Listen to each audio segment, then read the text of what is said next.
Wel, pnawn da, croeso nôl i'r cyfarfod. Welcome to the Cabinet meeting on 8th of May 2024. Agenda item 1 is the appointment of chairperson. There are apologies this afternoon from the Leader of Council because of another clash of diaries.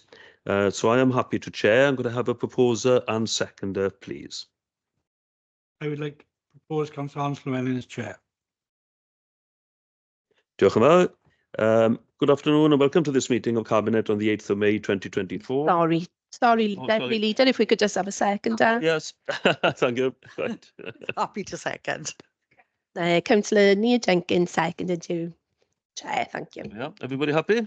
Yes, I think so.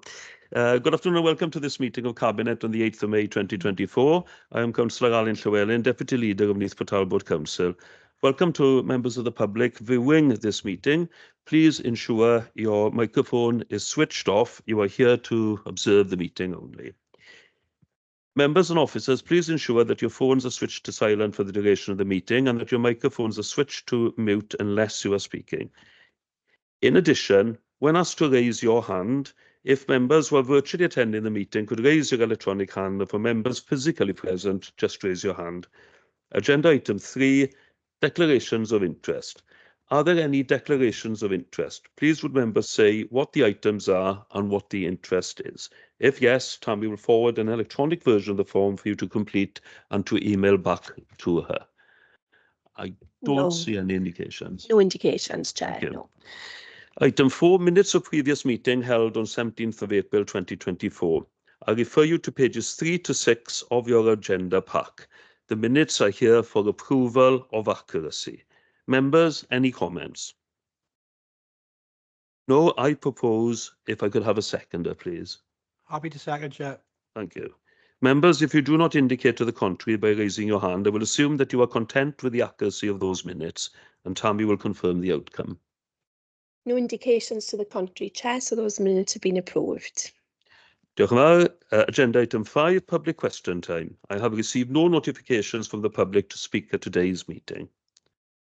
Agenda item 6, Pontardawe swimming pool. The report is on pages 7 to 36 of your agenda pack and is here for decision. Firstly, I'd like to ask the officers, Chris Saunders and Andrew Thomas, if you have anything further to add. No, nothing further, Chair. Thank you. Members, any comments? Councillor Neath Jenkins. Thank you, Chair. Just to say, really, there have been a few veiled comments during the scrutiny committee regarding the decision made in 2023 regarding Swansea Valley School reorganisation. It's just to say that that decision was made purely on educational merits alone. Whilst we did at the time and still do acknowledge that the pool was an integral part of that proposal. However, as I said, that was decided on educational merit alone, and that is what we were advised by officers at the time. Thank you. Thank you to Councillor Neath Jenkins. Before moving to recommendations and consideration of the amendment put forward by the Scrutiny Committee, I'd like to just make a few brief comments to thank Scrutiny members for a lively debate and many contributions and questions, and for the comprehensive replies. Particularly, local members have raised concerns on behalf of the local community in the Swansea Valley and the surrounding area. Specifically, we need to consider the report and recommendations that are in front of us today, which, if I could summarise in 3 main areas: the need for the planned closure of the current pool building on safety grounds, alternative arrangements for pool users, and recognising the need for a replacement pool, and importantly, commissioning a feasibility study to identify how that will be achieved. I now refer members to the recommendations on page 13 of the agenda pack and the associated integrated impact assessment, which is attached as an appendix. Could I ask Mr. Craig Griffiths for guidance on the consideration of the amendment? And Councillor Ken Phillips has also indicated that he would like to speak or ask a question in that regard.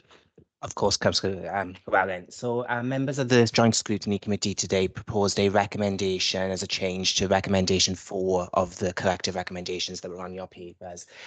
Just for clarity, I'll just state that what they've said. It's to grant delegated authority to the head of leisure, tourism, heritage and culture in consultation with the cabinet member for nature, tourism and wellbeing to commission a feasibility study to investigate options for future site and potential funding for a replacement facility, and to make a commitment when resources allow that a pool which serves the whole of the Upper Swansea, Almond and Hindhead valleys will be built. So the determination before you now as a cabinet is whether you wish to support the recommendation ultimately which has been put forward to you today by the Scrutiny Committee, or whether you decide it's not something ultimately you wish to take forward. The decision ultimately will rest with the cabinet. Thank you, Craig, for that guidance. Councillor Kemp-Phillips? Thank you, Chair. Yeah, I just wanted on the subject of the amendment and whether it was useful and necessary. I just wanted to ask the officers whether the feasibility study would be considering how best to serve the needs of all of the areas currently served by the Pontardawe pool, including Gwaun Caergyrwyn and the other places that were alluded to in the amendment. Thank you, Chair. Thank you. Mr. Saunders? Yeah, that would be certainly be the intention to include all the users, particularly where the current users actually of Pontardawe swimming pool are coming from. Thank you very much, Mr. Saunders. And I noticed that the report itself, in indicating the areas affected, do actually cover all of those areas, as far as our Neath Talbot area is concerned. So before formally moving to the recommendations as they are, it would seem, subject to cabinet members indicating that it isn't actually necessary to amend the recommendations as they are in order to cover the whole of the area. Colleagues, is that your understanding? Yep.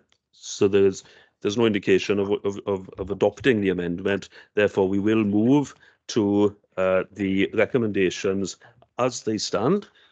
If I could just interrupt, sorry, Councillor Llewellyn, there. I think because obviously it's a decision that's been referred to you from the Scrutiny Committee, you need to make a determination in the first instance whether you wish to accept it or not, and a vote by the Cabinet in that regard. So the motion effectively is that it's been put to you from the Scrutiny Committee. It's a whether you want to support it or not, you need to take a formal decision on that point first.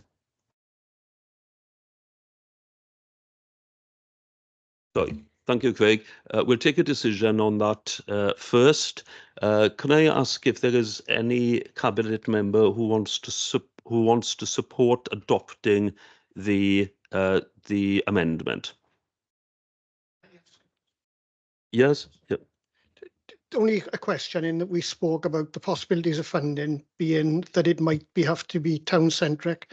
So if we went outside that sort of area, and we're obviously talking about extending that boundary up to perhaps where the pool the existing pool is. So will we be disqualifying ourselves if we do take the pool out of town then, or out? Yeah, does that make sense? Sorry. Yes, yeah, I'm not sure it does make sense, to be honest. What we need to be careful of, let me answer it this way. What we need to be careful of is that we don't rule ourselves out of securing a funding, opportunity by deciding that a replacement pool, for instance, has got to be built in a certain area. So, we need to have ultimate flexibility in terms of the feasibility study, and then obviously, if we are able to secure funding in the future, then members can take a view as to whether they want to accept that funding or not, if it works for them or not.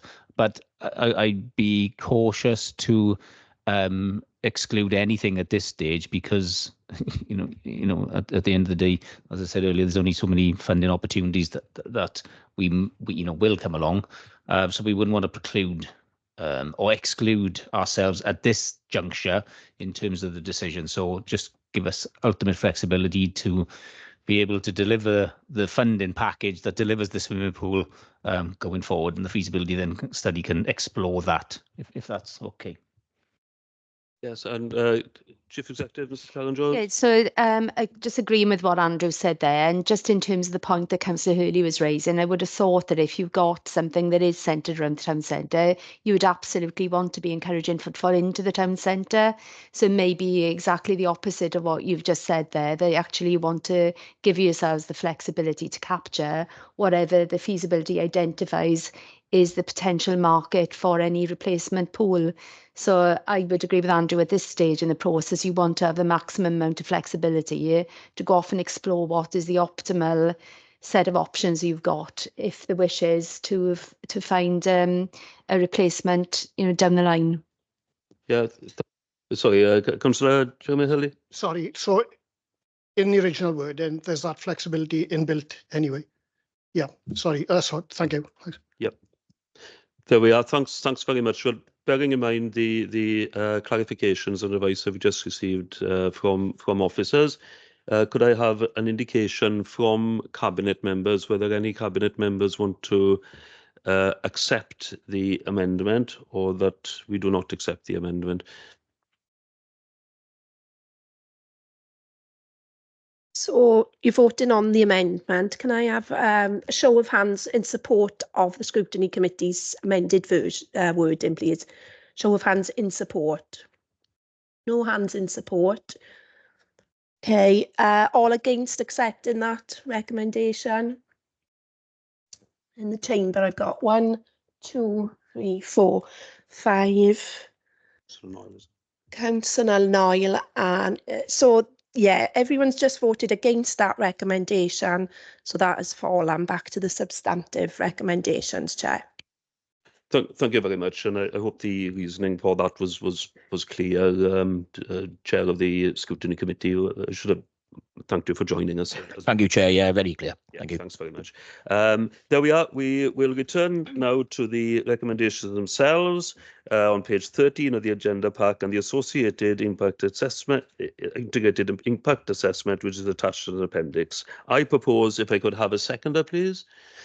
Happy to second, Chair. Thank you. Any abstentions?